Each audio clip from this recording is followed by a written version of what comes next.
Da aka duk matar da Allah ya jarabe ta da miji mai neman mata, ga shawara kamar haka. Abu na farko, ki rage bacci kurin. Wallahi tallahi bacci bai same ki ba. Duk matar da Allah ya jarrabe ta da mijinta mai neman mata, baya da tsoron Allah, baya da tsoron Allah, yana neman mata,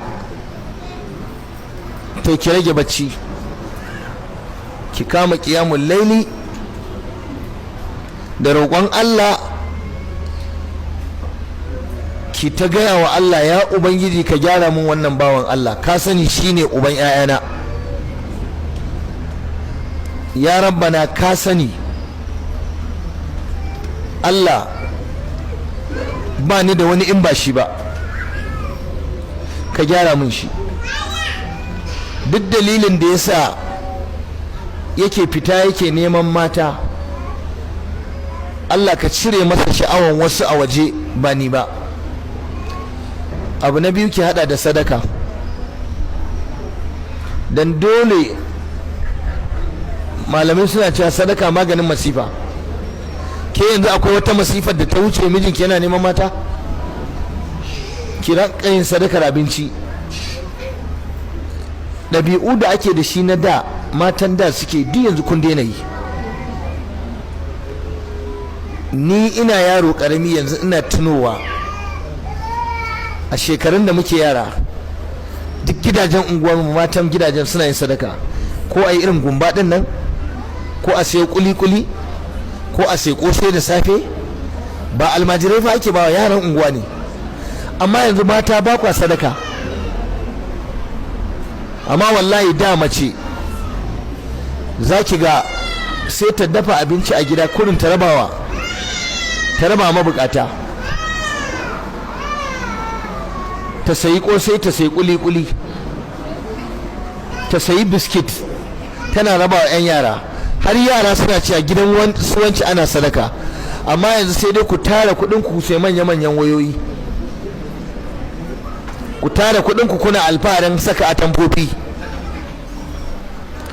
ku tara kudin ku yi alfaharin kai gudunmowa gidan biki, wanda annabi da kansa ya faɗa sallallahu alaihi wasallama, ya ce Allah ya nuna min wutar jahannama, na ga mafi yawa a cikin mata ne da masu kuɗi da ba sa ba da haƙƙi.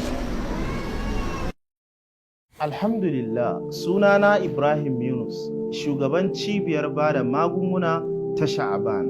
Muna kara godewa Allah maɗaukakin sarki akan irin nasarar da yake bamu wajen warkar da masu fama da cutar HIV. Ina masu fama da cutar HIV wanda ko shekara nawa yayi a jikin mutum, cikin ikon Allah, cibiyar Sha'aban, Allah ya ba mu baiwar da za mu baka magani, za ka warke cikin kankanin lokaci. Ina masu fama da matsalar ciwon koda, ciwon kodan hatta ta kai ga wankewa, cikin ikon Allah za mu baka magani, za a warke gaba ɗaya.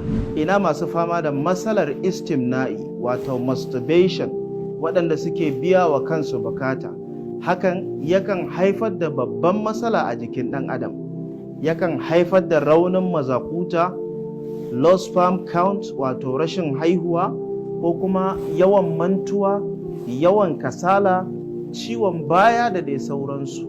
Ina kuma maza ko kuma mata waɗanda suke bukatan aure, iska ko sammu ya hana su yin aure, ko kuma rashin haihuwa, shi ma muna ba da maganinsa kuma a dace in Allah ya yi. Cibiyar Sha'aban muna da ingantaccen maganin ciwon suga, hepatitis A, B, C. Za ku iya samun mu a babban ofishinmu da ke nan garin Maiduguri, Borno State Tailoring and Fashion Plaza, Mafoni, opposite Kanem Hospital, a saman Beni, shago mai namba D8, ko kuma cikin jihar Kano, SKY Plaza da ke kan titin Zoo Road kusa da Shoprite, daidai dangi flyover, opposite Unity Bank a saman Beni, shago mai namba 70, ko kuma cikin Damaturu Yobe, muna nan a Gujuba Road, Chilla Plaza, shago mai namba B5 a saman Beni. Hakanan kuma cibiyar Sha'aban tana iya aika magungunanta zuwa duk inda kuke a faɗin duniya ta hanyar tuntuɓar waɗannan nambobi. Cibiyar Sha'aban da Allah muka dogara wajen warkar da dukkanin cututtukan da yake damu.